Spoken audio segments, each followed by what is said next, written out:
Hola y bienvenidos a esta nueva edición de Mirada Económica. Les saluda Xuxin desde nuestro estudio en Beijing.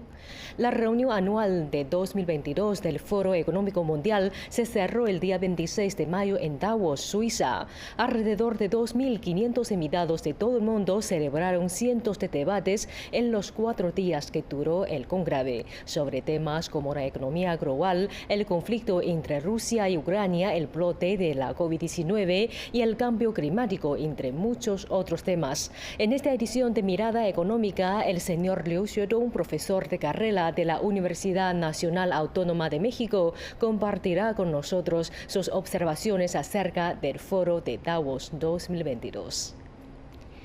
La reunión anual de este año del Foro de Davos puso al frente de todas las agendas la promoción de la cooperación global y regional. Profesor Liu, ¿cuál es la importancia de la cooperación global y regional en el actual contexto internacional? Bien, en esta nueva versión del Foro Económico que se celebró recientemente, el tema de cooperación regional y global ha resaltado su importancia en todos los niveles de discusión y por casi todos los actores involucrados presentes. Y personalmente pienso que este punto o ese tema tan importante que se ha mencionado con frecuencia en este foro económico no es una coincidencia casual, pues que al menos en 3 aspectos pienso que la cooperación regional y global en este momento particularmente es vital importancia. En primer lugar, como todos sabemos, en los últimos 2 años, 2020-2021, de hecho hasta este momento todavía, 2022, el mundo entero está afectado de manera importante, obviamente adversa, por la pandemia COVID-19. Y la economía se ha impactado de manera importante y entonces para lograr la superación de esa pandemia y lograr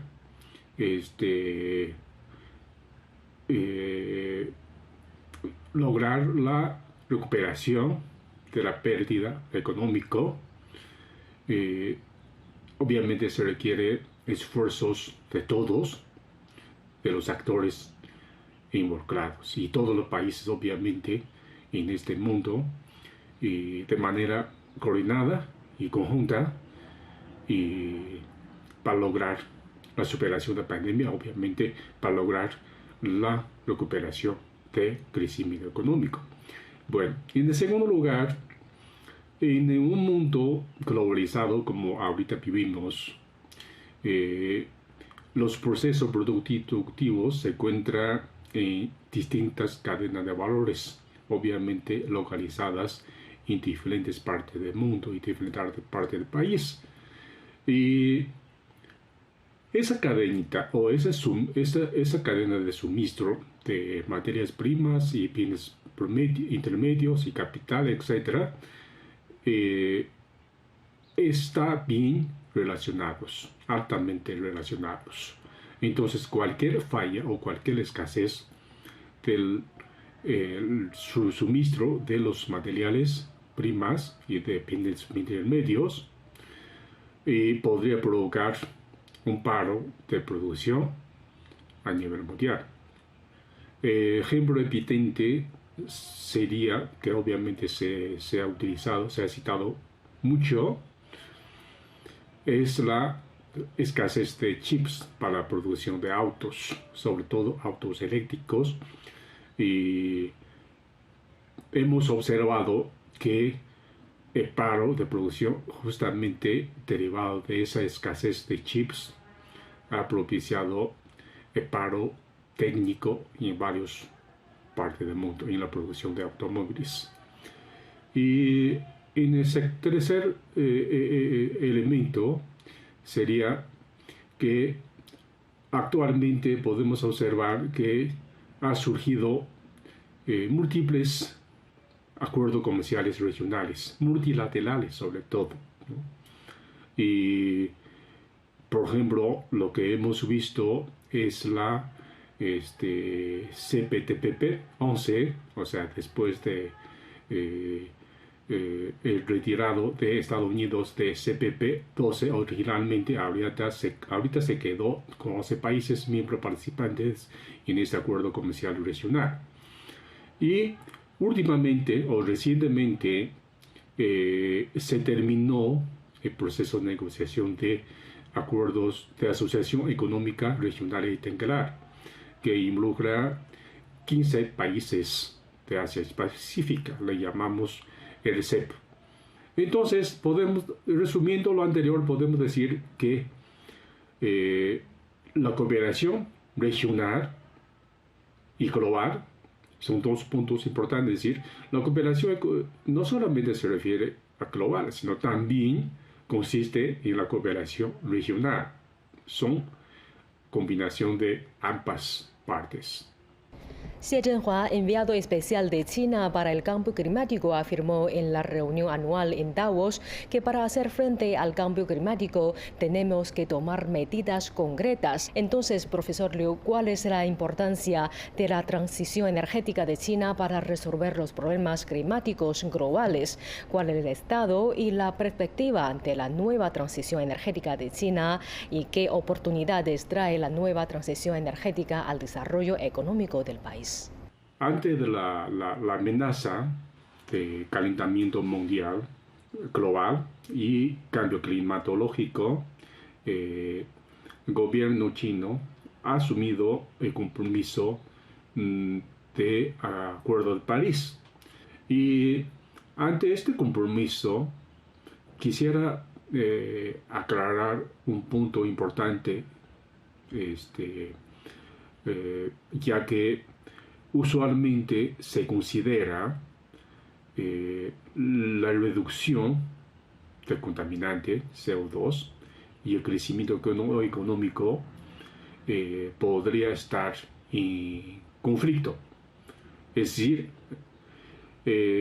un crecimiento económico rápido necesariamente implicaría el aumento de la emisión de contaminantes CO2. Y obviamente, para reducir emisión de contaminante, lógicamente implicaría una reducción de la tasa de crecimiento económico. Bien, entre este conflicto o esta paradoja, es decir, la compensación entre ambos partes, obviamente existe dos caras de misma moneda, ¿no? Es decir, la parte conflictiva ya lo vimos, pero también al mismo tiempo entre la reducción de contaminantes y crecimiento económico podría haber oportunidades de negocio y nuevas oportunidades de inversión. Y a su vez, estas nuevas oportunidades de negocio y estas nuevas oportunidades de inversión podría traducir un estímulo adicional al crecimiento económico. ¿Y en qué sentido hablo? Bueno, en el sentido de que, en primer lugar, la exploración y la utilización de energías limpias y renovables, por ejemplo, de energía solar, eólica, hidroeléctrica y hasta nuclear, etc., implicaría inversiones importantes. También implicaría nuevas actividades económicas. Por ejemplo, para utilizar energía solar, necesariamente tendría que ver la producción de panel solar. Entonces, la producción de panel solar y en su distribución obviamente genera valor agregado y genera nuevas oportunidades de empleo. Entonces, para mí, la exploración y la utilización de energías nuevas, limpias, también implicaría un impulso al crecimiento económico adicional. Y otro ejemplo también, como en el caso de autos eléctricos. Es decir, esos autos eléctricos que ahorita en China está inmensamente en producción, y obviamente muchos consumidores han preferido comprar autos eléctricos. Entonces esos autos eléctricos pues también implicaría una oportunidad de inversión, una oportunidad de negocios. O sea, la producción de autos eléctricos no solamente en la misma fabricación, proceso de fabricación, sino también implicaría muchas oportunidades en la exploración de nuevos productos o materias primas. Por ejemplo, para producir batería de esos autos eléctricos se requiere lidio, que una mineral que está considerando como oro blanco en este momento. Entonces, obviamente es una nueva inversión, nueva oportunidad de negocio. Y finalmente también quiero agregar que la distribución y el consumo racional, o más bien la distribución eficiente y consumo racional de electricidad, también requiere la aplicación de nuevas tecnologías de informática y comunicación. Y todo esto, entonces, yo digo que esas nuevas industrias, estas nuevas tecnologías, seguramente beneficiaría el crecimiento económico y obviamente traería nuevas oportunidades de negocio y nuevas oportunidades de empleo. La tendencia de la economía de China siempre es foco de atención en la relación del foro de cada año. La reunión anual de este año tiene un debate sobre el tema de perspectivas económicas y de inversión de China. Entonces, ¿cómo ve usted las perspectivas de la economía china a mediano y largo plazo? Y profesor Liu, ¿qué políticas macroeconómicas para estabilizar la economía contribuyeron al desempeño económico del país asiático en el primer trimestre? Bien, en cuanto a la situación económica de China y sus perspectivas, como sabemos, en varias ocasiones se ha comentado que durante los 2 años de pandemia, concretamente 2020-2021, la economía china pudo superar las dificultades y logró su crecimiento económico importante. Es decir, entre 2 años con una tasa promedio de 5,1%. Y para este año 2020 se pronosticaba por las autoridades locales una tasa de crecimiento de 5,5%. Y durante los primeros 3 meses de este año, la cifra fue 4,8%. Bien, ¿cómo interpretaría esta cifra? ¿Y cómo se podría pronosticar el crecimiento para este año? En primer lugar, esta cifra 4,8% registrado durante el primer trimestre de 2022, yo digo es muy buena. ¿Por qué? Porque esta cifra 4,8% de hecho ya superó la cifra registrado durante el último trimestre de 2021, que era de 4,0%, es decir, prácticamente repitió el proceso de desaceleración que se ha registrado a partir de segunda mitad de 2021. Bien, y al mismo tiempo también observamos que la tasa de inflación está baja y con menos de 1% anualizado, obviamente. Como sabemos que a entrar el cuarto mes de este año 2022, en China se han registrado varios brotes importantes de la nueva variante Omicron, que ha provocado confinamiento y medidas de confinamiento muy restrictivos en varios lugares. En la ciudad de Shanghái prácticamente se ha confinado por 2 meses consecutivos. Como el centro financiero más importante de este país y obviamente muchas actividades económicas, sobre todo el suministro de materias primas y bienes intermedios, depende de la producción de esa ciudad. Entonces seguramente podría haber un impacto importante sobre el crecimiento económico para este año 2022. Y es por un lado. Por otro lado, a nivel mundial, el panorama tampoco es alentador, sobre todo ante el alza generalizado en casi todos los países desarrollados de la inflación que ha propiciado un efecto muy adversa sobre el crecimiento económico mundial, y obviamente esto también a su vez impactaría la demanda de los productos chinos en el mercado internacional. Resumiendo estos dos factores, muy probablemente para el segundo trimestre de este año 2022, la economía china prácticamente se encuentra en nulo crecimiento económico.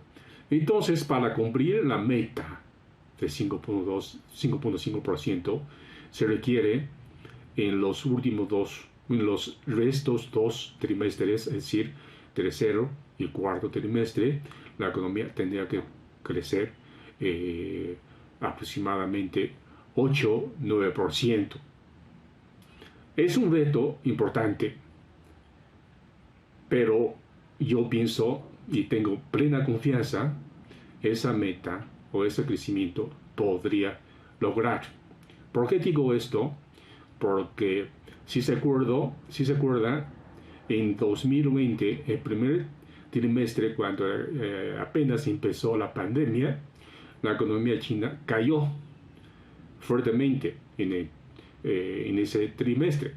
Pero una vez que ha superado esa dificultad, en tercero y cuarto trimestre, la economía china logró repuntarse significativamente. Entonces, a partir de esta historia, yo sí tengo la plena confianza y además estoy bien convencido de que para el tercer y cuarto trimestre de este año 2021, la economía china podrá repetir la misma historia de 2020. Y por su parte, también es importante mencionar las políticas monetarias fiscales que en China todavía existen amplios márgenes de maniobras para aplicarlas en reactivación e impulso de crecimiento económico. Es decir, tanto las políticas fiscales, por ejemplo, la devolución de impuestos de IVA acreditado a favor de las empresas, con un monto de 140 mil millones de yuanes, y por su parte el relajamiento de las políticas monetarias para bajar tasa de interés y bajar tasa en cajas legales. Todo esto podría dar la liquidez al mercado y dar mayor flujo de capital para las empresas, obviamente para las actividades económicas. La economía mundial enfrenta desafíos sin precedentes y el Foro Monetario Internacional ha reducido 2 veces este año su pronóstico de crecimiento económico mundial de 2022. ¿Cuáles son los principales desafíos que enfrenta la recuperación económica mundial? ¿Cómo se desempeñaron las principales economías del mundo en el primer trimestre? Y también me gustaría saber, ¿hay signos de una posible recesión económica? Bien, sobre la situación económica mundial, a nivel mundial. Antes de esto, quisiera presentar unas cifras. Esa cifra, primero, se refiere a la tasa de crecimiento económico en 2021. De acuerdo con el reporte del Fondo Monetario Internacional, fue 5.9%. Y también, según la misma fuente, se prevé que este 2022 la tasa de crecimiento van a ser 4.4%. Obviamente ese ajuste a la baja es natural porque 2021 fue un año de recuperación de la recesión que se sufrió al mundo entero en 2020. Y después, obviamente, es decir, a partir de 2022, la tasa de crecimiento económico a nivel mundial regresaría, lógicamente, su carril anterior, es decir, normal. Entonces, el pronóstico de 4.4% para 2021-22 es una cifra alentadora. Sin embargo, ante los sucesos a nivel mundial recientemente, entonces ese panorama ha cambiado radicalmente, ¿sí? En primer lugar, ante la alza de los precios de los combustibles, sobre todo, el precio de dólar por barril está superando a $100, un fenómeno que no ha visto desde hace más de 10 años. Y el conflicto, obviamente, regional también impulsó esa alza de precios de los combustibles. Y en segundo lugar, como mencionábamos hace rato, a nivel mundial, sobre todo en los países desarrollados o las economías más ricas de este mundo, la tasa de inflación ha repuntado de manera importante. Por ejemplo, Estados Unidos ya superó a 8 puntos por ciento, más muy probablemente llegaría a 9 pronto. En los países europeos esa cifra también anda alrededor de entre 7 y 8%. Entonces esa alza generalizado también genera preocupaciones sobre el crecimiento económico de este año. Entonces, a partir de esos sucesos nuevos, varias instituciones económicas a nivel mundial, por ejemplo, el Fondo Monetario Internacional ha recortado su pronóstico de crecimiento económico para este año 2021-22 a bajar desde 4.4% a 3.6%, es decir, un ajuste a la baja de 0.8 puntos porcentuales. Y por su parte, las Naciones Unidas también hizo lo mismo, a bajar los pronósticos a 3.1% apenas en mayo pasado, y prácticamente es un punto menos que su pronóstico original. Bien, antes de esta situación de pronósticos de crecimiento económico a la baja, la pregunta sería, ¿el mundo entraría en una recesión de nuevo? Con mi punto de vista, este panorama o esta situación es poco probable. China ha sido un fuerte promotor de la cooperación global y regional. El 15 de noviembre del año pasado se firmó oficialmente la Asociación Económica Integral Regional, RCEP por sus siglas en inglés. En el programa anterior usted compartió con nosotros sus comentarios acerca del contenido y la importancia de la RCEP para China y los países participantes. Profesor Liu, ¿cuál es la situación del comercio de China con los miembros de la RCEP hasta ahora? En el contexto del brote de la COVID-19, ¿qué significado tiene la RCEP para el comercio exterior de China?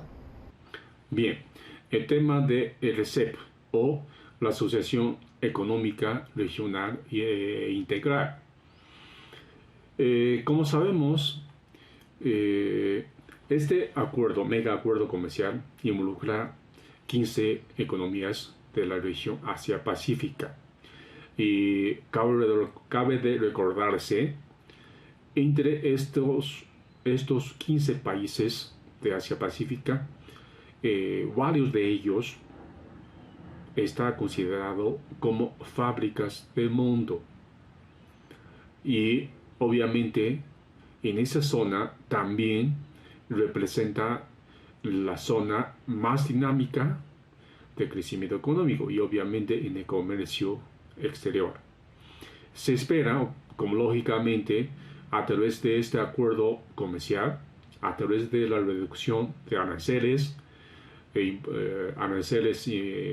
impuestos y también la facilidad que se brindará por el RCEP en acceso en la facilidad de aduanas, podría propiciar oportunidades enormes de inversión y enormes de crecimiento económico.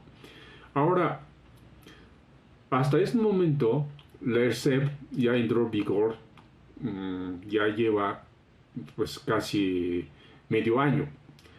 Ahora, las cifras indican que esa región, que involucra 15 economías, sigue creciendo de manera importante, al menos durante el primer trimestre de año. Obviamente son cifras más recientes, es decir, entre esos países obviamente se encuentra China, Vietnam, Malasia, Indonesia, etc. Sobre todo en caso de Filipinas, la tasa de crecimiento fue 8.3%, es decir, es una cifra muy alentadora para un país de islas prácticamente. Bien, en segundo lugar, los países ASEAN, o decir, los 10 economías que he formado de Asociación Económica de Asia Sureste, sigue siendo, o sea, más bien, sigue consolidando su posición de primer socio comercial de China. Es decir, esa posición empezó de 2020. Bien. Y obviamente, otros países de la región, es decir, como Japón y Corea del Sur, siguen siendo socios importantes. Esto es respecto a comercio intrarregional dentro de zona de RCEP.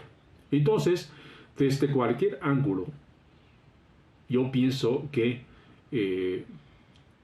los países asiáticos, sobre todo los que dentro de la zona de asociación económica, ha tenido un comportamiento muy favorable.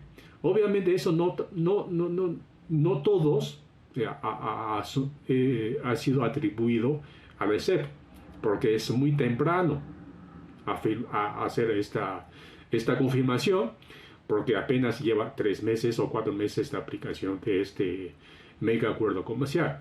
Pero sí es una señal muy positiva y convincente de que la zona Asia-Pacífica que forma la RCEP tiene buenas perspectivas en su comercio con el resto del mundo y obviamente el comercio intrarregional dentro de esos 15 miembros firmantes. Profesor Liu, muchas gracias por sus comentarios y opiniones. Así concluimos esta edición de Mirada Económica. Gracias por sintonizarnos durante esta media hora. Hasta la próxima.